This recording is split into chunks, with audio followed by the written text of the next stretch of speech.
अरे ये दिखावा बंद कीजिए, 10 मिनट में निकलना है मुझे, और भी जगह से माल उठाने होते हैं। अरे ये इंतज़ाम रहने दीजिए, मैं कोई रहने के लिए नहीं आया हूँ, सिर्फ इतना बताने के लिए आया हूँ कि आप बहुत ही नीच और गिरे हुए आदमी हैं। आप हमेशा अपनी जिम्मेदारियों से भागे हैं और अभी ड्रामा कर रहे हैं, रहने का इंतज़ाम, खाने का इंतज़ाम, और अपने अपने लालच और झूठी शान के लिए मेरी दुनिया के धक्के खाने पर मजबूर किया आपने हमें। मैं तो सोच रहा था कि अब तक तो शायद आप मर चुके होंगे।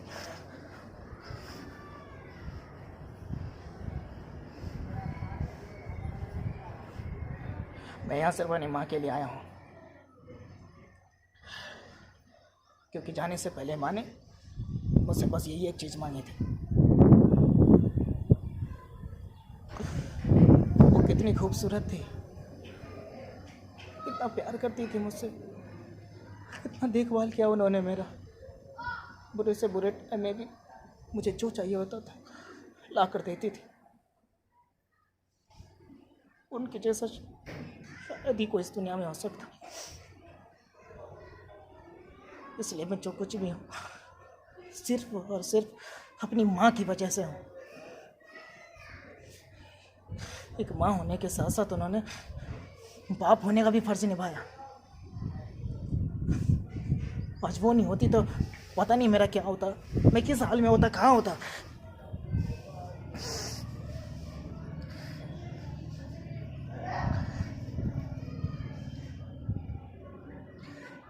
मैं उनके साथ राशन के लिए लाइनों में लगता था। मैंने देखा है कि वो कैसे मर मर के मेरे लिए खाना लेकर आती थी, अपनी चीज़ें बेचकर घर का किराया भरती थी, स्कूल का फीस भरती थी, मेरे लिए किताबें खरीद लाती थी।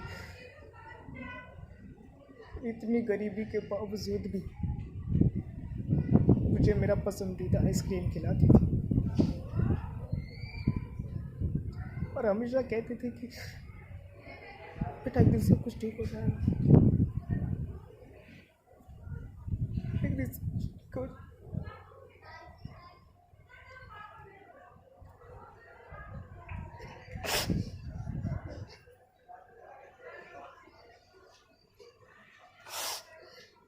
नहीं, रहने दीजिए।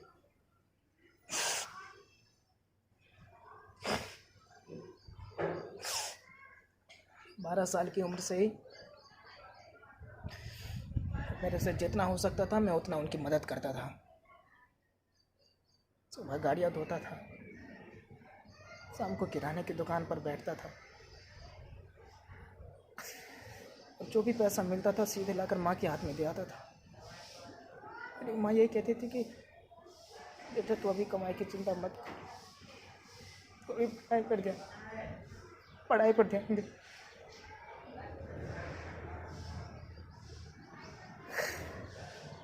अरे उन्होंने कभी अपने बारे में नहीं सोचा।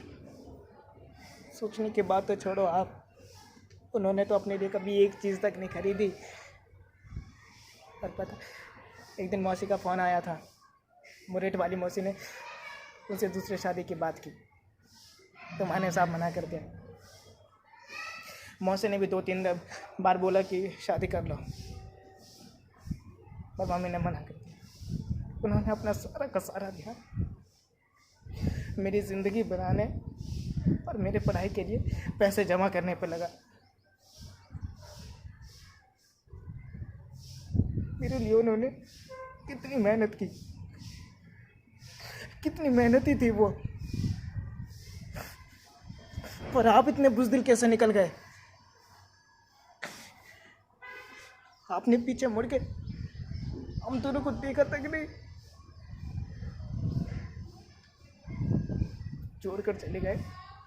माँ पता रोती रही, आपको कुछ नहीं पता, वो बेचारी अकेले में रोती थी आपके लिए। मैंने आपके जैसा डरपोक और कमज़ोर इंसान इस दुनिया में अभी तक नहीं देखा।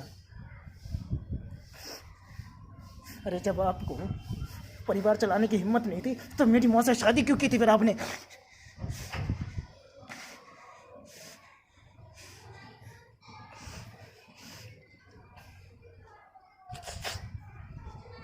हाँ जानता हूँ मुझे यहाँ नहीं आना चाहिए था, मैं यहाँ आना भी नहीं चाहता था, पर फिर मैंने सोचा कि कोई तो हो जो आप जैसे स्वार्थी इंसान को बता सके कि आपने किया क्या है। माँ की आखिरी ख्वाहिश यही थी कि कम से कम एक बार आके आपसे ज़रूर मिलूं। उनको लगता था कि कहीं उनके जाने के बाद मैं इस दुनिया में अकेला न रह जाऊं। वो अभी भी आपके बारे में सोच सोच कर रोती रहती थी, आपकी सेहत की फिक्र करती थी। अरे ज़रा सोचिए कि वो आपसे कितना प्यार करती होंगी कि इतना सब कुछ होने के बाद भी आपको माफ़ कर दिया। वो आपसे बहुत प्यार करती थी।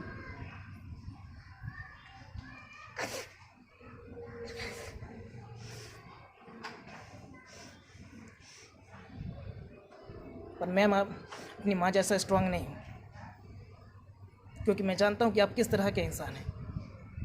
और मैं आपसे वादा करता हूँ कि मैं आप जैसा तो बिल्कुल नहीं बनूँगा। और इसके लिए मैं आपको थैंक्स करता हूँ कि आपसे सीखा मैंने कि इस दुनिया में किस तरह का इंसान नहीं होना चाहिए।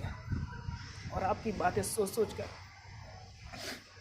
मुझे हमेशा यही याद रहता है कि कोई भी आदमी अपनी गलती मान लेने से या माफ़ी मांग लेने से छोटा नहीं हो जाता। और यही कि मुझे अपने परिवार का ख्याल रखना है। जैसा आपने मेरी और मम्मी के साथ किया, वैसा मैं अपनी बीवी और बच्चों के साथ ना करूं। मैं उनका ध्यान रखूंगा,